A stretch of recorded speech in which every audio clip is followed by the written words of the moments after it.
뉴욕 맨해튼 콜롬비아 대학교 바로 앞, 아무도 주목하지 않는 작은 건물이 하나 있습니다. 그런데 30명이 넘는 독립운동가가 이곳을 거쳐갔습니다. 그리고 이 작은 공간에서 대한민국의 국가, 애국가가 탄생했습니다. 도대체 이 건물 안에서 무슨 일이 있었던 걸까요? 1919년 3월 1일, 조선은 대한독립 만세를 외쳤습니다. 하지만 그 외침의 대가는 혹독했습니다. 수많은 사람들이 체포되고 거리에는 총성이 울려 퍼졌습니다. 그 소식은 대서양을 건너 뉴욕까지 도착합니다. 나라를 잃은 채 미국에 머물던 한인들은 이 소식을 그냥 넘길 수 없었습니다. 그들은 함께 모여 토론을 하기 시작하였고 조국을 두고 기도하기 시작했습니다. 하지만 그들에게는 지속적으로 모일 공간이 필요했습니다. 그리고 그들이 선택한 곳은 뜻밖의 장소였습니다. 1921년 뉴욕 한복판, 이 작은 건물에서 한 공동체가 시작됩니다. 그 이름은 뉴욕 한인교회였습니다. 이곳은 처음엔 작은 예배 공동체였습니다. 하지만 그 작은 공동체는 곧 대한민국의 운명을 바꾸는 거점이 됩니다.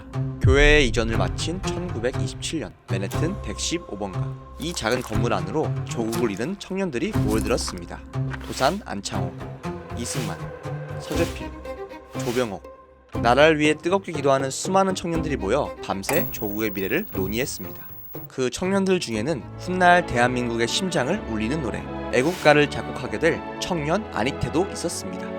그렇게 뉴욕의 작은 교회는 단순한 예배당을 넘어 어느새 미국 동부 한인사회의 중심이 되었고 대한민국 독립의 거대한 설계가 시작되는 뉴욕의 임시정부가 되었습니다. 1945년 8월 15일, 마침내 조국은 해방을 맞이합니다. 조국을 위해 기도하던 수많은 사람들의 염원이 비로소 현실이 되는 순간이었습니다. 몇 년 뒤 대한민국이라는 새로운 나라가 세워지게 되었고 뉴욕의 작은 교회에서 조국을 위해 기도하던 청년들의 이야기는 대한민국의 역사 속에 깊이 새겨지게 됩니다. 그렇게 뉴욕에서 시작된 한인교회는 시간이 흐르며 미국 전역으로 퍼져나갑니다. 그리고 수많은 한인 공동체의 중심이 됩니다. 그렇다면 100년이 지난 지금, 미국의 한인교회는 과연 어떤 모습일까요? 저는 그 모습을 직접 보기 위해 워싱턴 DC에 있는 세미안 장로교회를 찾아갔습니다.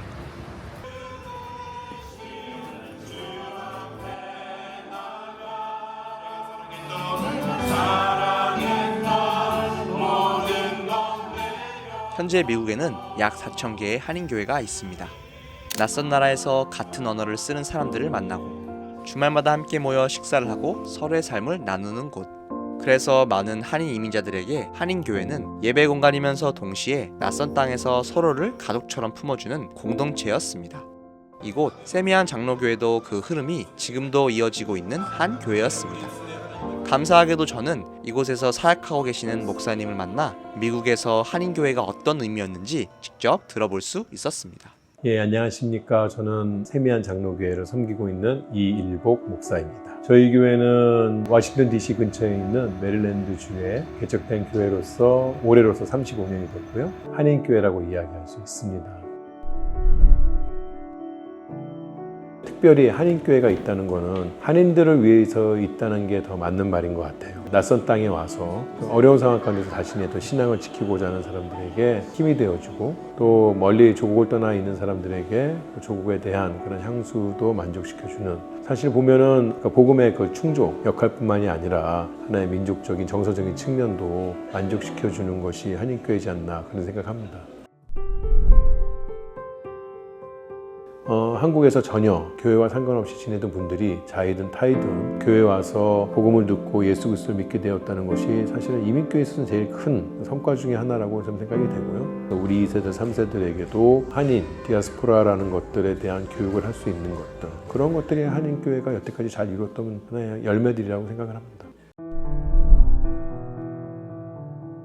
지금 현재 미국 내에 있는 한인교회들이 가지는 문제는 더 이상 한인들이 이민이나 유학을 한국에서 많이 오지 않고 있다는 거예요. 지금 한국이 저출산으로 인해서 물리적으로 교회 사이즈가 작아지는 것처럼 이민교회도 한국에서 이민이 오지 않기 때문에 이제 이민 1세대는 점점 줄어들 수밖에 없는 거죠. 그래서 이민 1세대 중심의 한인교회라면 어느 순간인가 사라질 수밖에 없다는 태생적인 문제를 가지고 있는 거고, 이제는 이민교회가 새로운 패러다임을 가지고 새롭게 나아가는 게 필요한데 어떻게 1세 교회가 2세 교회로 바뀔 수 있는지 3세 교회로 바뀔 수 있는지, 그런 게 미국 내에 있는 한인교회들에게 공통적으로 주어진 하나의 숙제라고 봅니다.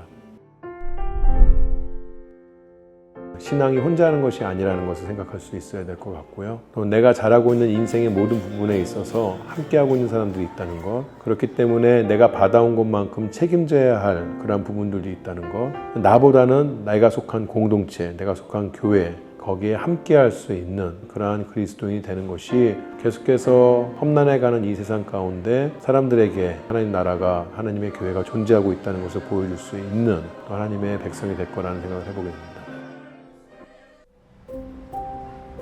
일제강점기, 조국을 잃은 청년들은 맨해튼의 작은 교회에 모였습니다. 시간이 흐르고 이 작은 공동체는 미국 곳곳으로 퍼져나가기 시작합니다. 이민자들이 모였고 새로운 가족들이 생겼고 다음 세대가 자라났습니다.